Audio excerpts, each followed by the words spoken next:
A compreensão da minha união consciente com Deus é o suficiente.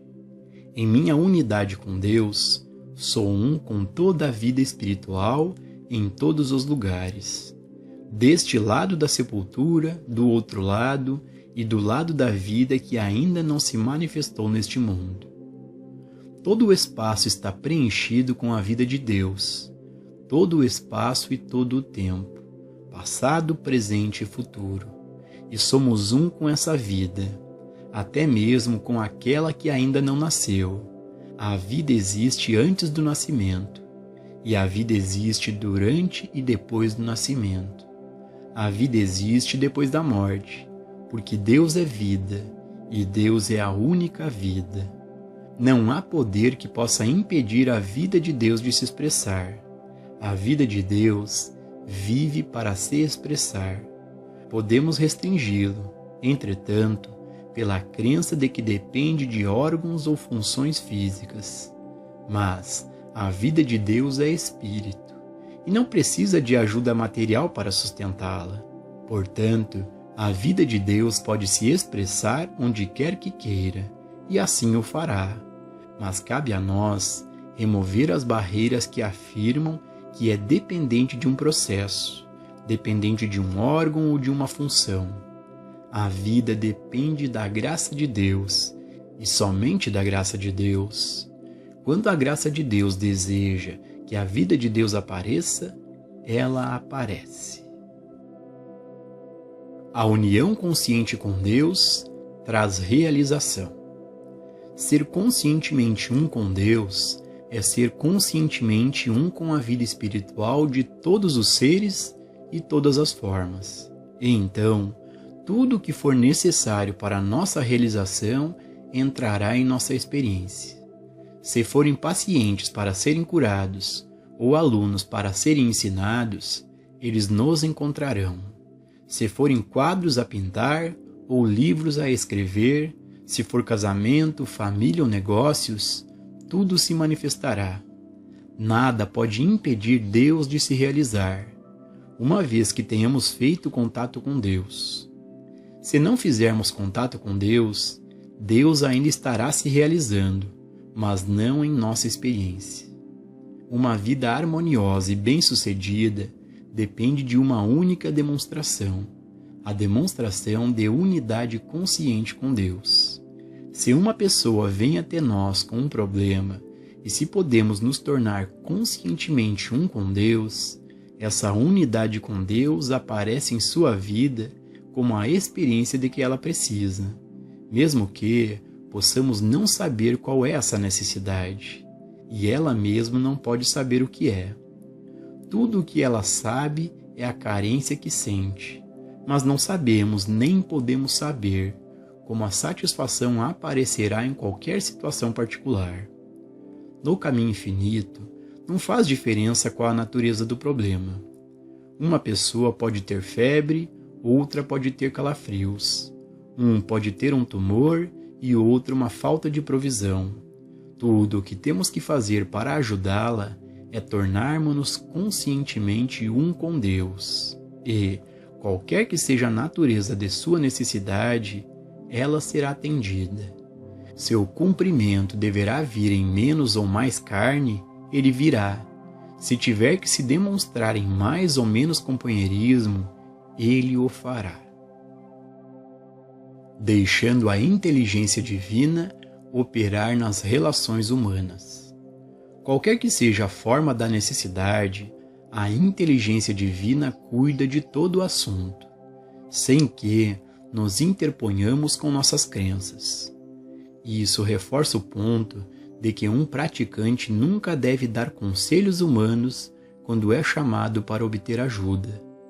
Por exemplo, em casos conjugais, ele nunca deve aconselhar separação, divórcio ou a continuação do casamento.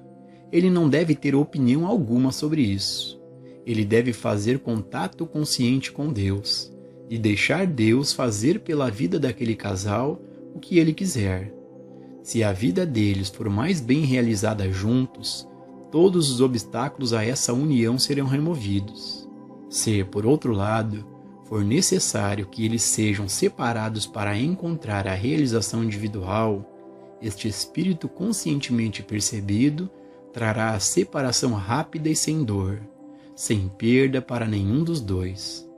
Se o praticante entra, em tal caso, com uma noção pré-concebida de qual deve ser a demonstração, ele está operando no nível de um conselheiro matrimonial ou de um conselheiro psicológico, e isso não é cura espiritual.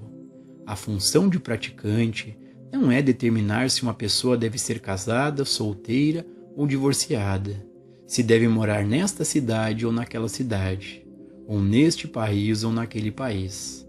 A função do praticante é ir a Deus, fazer uma união consciente com Deus e, em seguida, deixar a presença de Deus fazer o que quiser.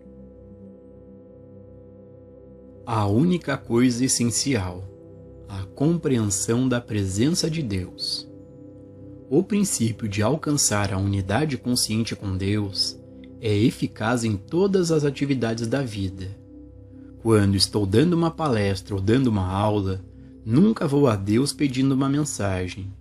Quando eu medito, é para perceber a presença de Deus, e quando eu a alcanço, a presença de Deus fornece a mensagem. Se eu fosse a Deus por uma mensagem, estaria indo por um efeito ou por uma forma, e perderia a essência. Se eu não buscar uma mensagem, mas desejar apenas a presença de Deus, será a presença de Deus que falará e dará a mensagem que deve vir através de mim. Muito do que está em meus livros eu mesmo não sabia, até que tudo começou a fluir, e fui ensinado ao mesmo tempo que os alunos. Não tenho como obter conhecimento, exceto quando ele vem por meio da inspiração.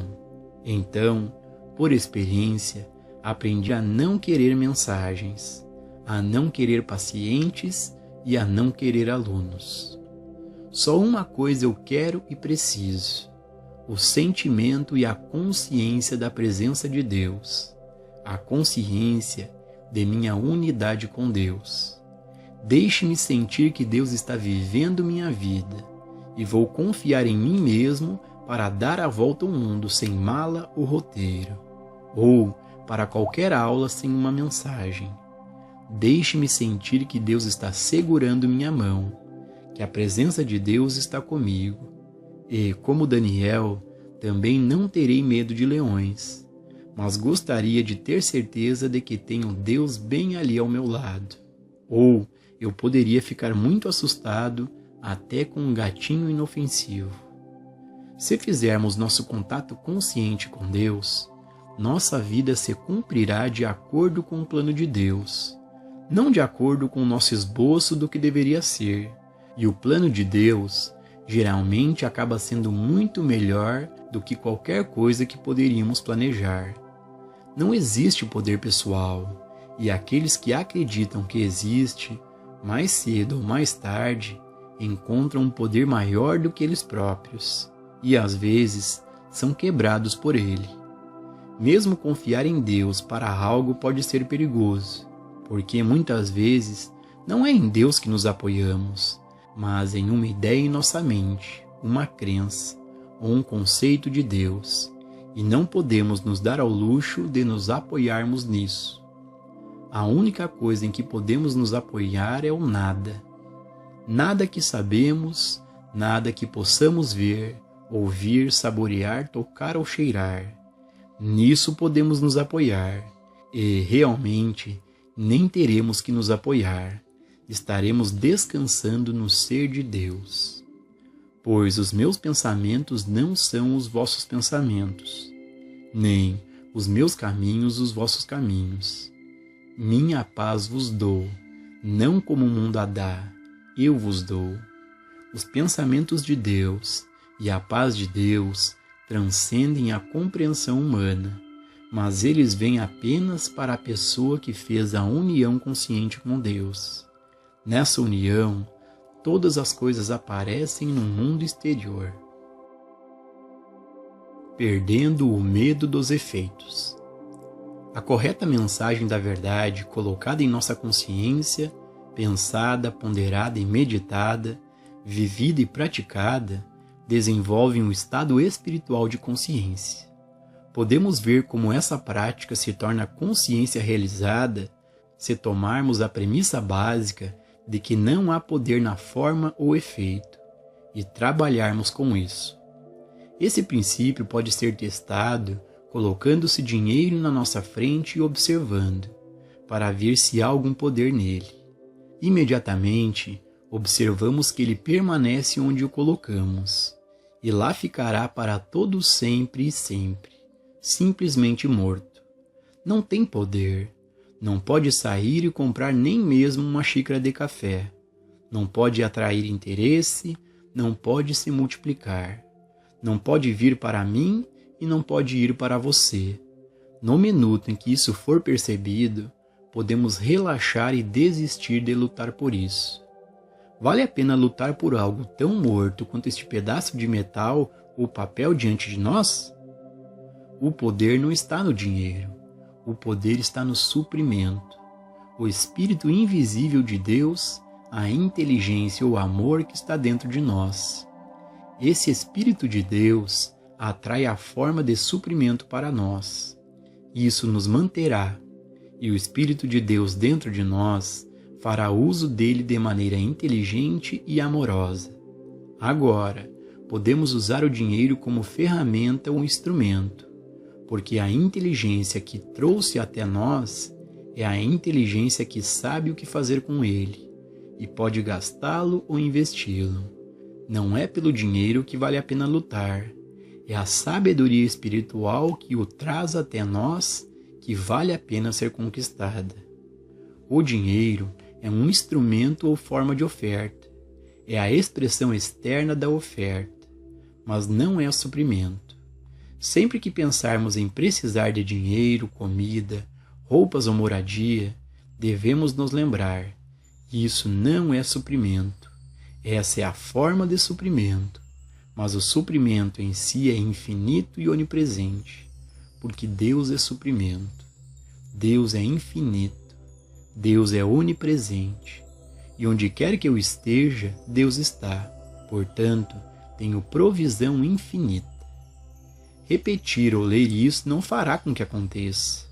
Só se tornará consciência realizada se refletirmos sobre isso, pensarmos sobre isso, se a cada dia continuarmos a nos lembrar que temos suprimento, e se, a cada dia, a ideia de que dinheiro é poder se tornar cada vez mais morta para nós. Não precisamos nem orar por suprimento. Todo o reino de Deus está estabelecido em nós, e mesmo Deus não pode retê-lo ou tirá-lo de nós, porque o infinito é a medida de nosso suprimento. Gradualmente, nossa consciência muda de uma forma que confia no dinheiro para uma que tem uma compreensão da onipresença do suprimento, e assim desenvolvemos a consciência espiritual do suprimento. Pode levar uma semana, um mês ou um ano, antes que isso seja completamente alcançado. Não demorará muito, entretanto, para começar. Em pouco tempo, descobriremos que estamos perdendo nosso medo da escassez. Nosso medo e nosso amor pelo dinheiro estão diminuindo, porque agora começamos a ver que, por si só, o dinheiro está morto. É apenas uma forma para ser usada. Isso muda a nossa consciência. Perdendo o sentido material do corpo. Na área da saúde também, a harmonia depende de nossa demonstração de Deus. Existem pessoas que sofrem de doenças, e por trás desse sofrimento está a crença de que a harmonia depende de algum órgão ou alguma função do corpo. Toda a vida humana é construída sobre essa premissa. Se alguma coisa acontecer ao coração, morreremos. Se alguma coisa acontecer com a digestão ou eliminação, ficaremos doentes. Temos que reverter isso. A vida é Deus. Portanto, a vida não depende do coração, do fígado ou dos pulmões. Coração, fígado e pulmões dependem da vida. É a vida que bate o coração. É a vida que ativa o fígado, a digestão, a eliminação e os músculos. Não é o corpo que move a vida, é a vida que move o corpo, e nós somos a vida. Contanto que possamos dizer, eu sou. Nós existimos, temos vida, e essa vida governa o corpo. Ao sustentarmos isso, perdemos a consciência materialista do corpo como governante da vida, e alcançamos a consciência espiritual da vida governando o corpo. O homem não viverá só de pão. O homem não viverá pela forma ou efeito, seja pão de padeiro ou carne de açougueiro, ou a forma que chamamos de coração, fígado ou pulmões. O homem não viverá por efeito, mas de toda palavra que sai da boca de Deus. Quando percebermos que a palavra de Deus é a nossa vida, a vida de nosso ser e do nosso corpo, toda a nossa consciência começa a mudar e deixamos de temer os órgãos e funções do corpo. Por meio dessa prática, uma nova consciência está sendo desenvolvida. Liberando o desejo. As barreiras para o progresso espiritual são nossas esperanças, ambições e desejos, mesmo quando eles são bons. Alguns de nós não podem dispensar a busca pela saúde, e outros não podem dispensar a busca por aluguel, comida, roupas ou companhia. Sempre uma dessas carências ou desejos é o que sentimos que deve ser resolvido primeiro. Acreditamos que se pudéssemos nos livrar dessa nossa dor, poderíamos buscar a Deus, ou, se pudéssemos demonstrar mais suprimento, poderíamos pensar em Deus. Não, funciona ao contrário. Se pensarmos em Deus primeiro, teremos todas essas outras coisas. O homem cujo fôlego está nas narinas deve sempre desejar coisas, condições ou pessoas, e, portanto, nunca é livre para buscar o reino de Deus e sua justiça. Podemos desejar que nos seja dado um pensamento para fazer o trabalho de cura, mas isso é um efeito. Podemos querer receber uma verdade sobre o suprimento ou uma companhia, mas isso também é um efeito. Até mesmo desejar bons pensamentos é desejar efeitos. Não desejamos bons pensamentos, desejamos apenas uma coisa: paz, paz, paz. O desejo é sempre a barreira para o nosso progresso e, certamente, uma barreira para a realização da meditação. Quando chegamos a um ponto onde não há nada a ganhar com a meditação, onde não entramos em meditação com nenhum propósito, mas apenas voltando-nos para dentro para ficarmos quietos, a meditação é fácil de alcançar. Somente quando colocamos em nossa meditação nosso desejo por algo, e esse desejo é um desejo por um efeito, é que a quietude interior e a paz da meditação nos escapam. Trabalhar com os princípios que constituem a mensagem da verdade desenvolve o espírito ou a consciência da verdade. Por fim, estamos vivendo na consciência de Cristo, onde é muito fácil meditar, porque não temos ódio, medo, nem amor por nada do reino externo. Até mesmo nosso amor pelos amigos e pela família assume uma natureza espiritual, o que faz com que eles mudem em relação a nós, para que não se apeguem a nós como antes, ou dependam ou confiem em nós. A percepção de que Deus é a realização de nosso ser os torna livres para amar, porque somos livres para dar e receber sem qualquer apego ou dependência. Podemos amar nossa família sem acreditar que eles nos devem nada, e sem sentir que devemos nada a eles, exceto amá-los. Eles têm o mesmo Deus que temos, e agora estamos unidos por um vínculo mais próximo do que nunca. Estamos unidos naquele vínculo de amor que pode dar e receber gratuitamente, e nunca sentir que, ao dar, nos privamos de qualquer coisa, ou que, ao receber, privamos outra pessoa de qualquer coisa. Chegar à realização de nossa unidade com Deus é a experiência mais libertadora do mundo.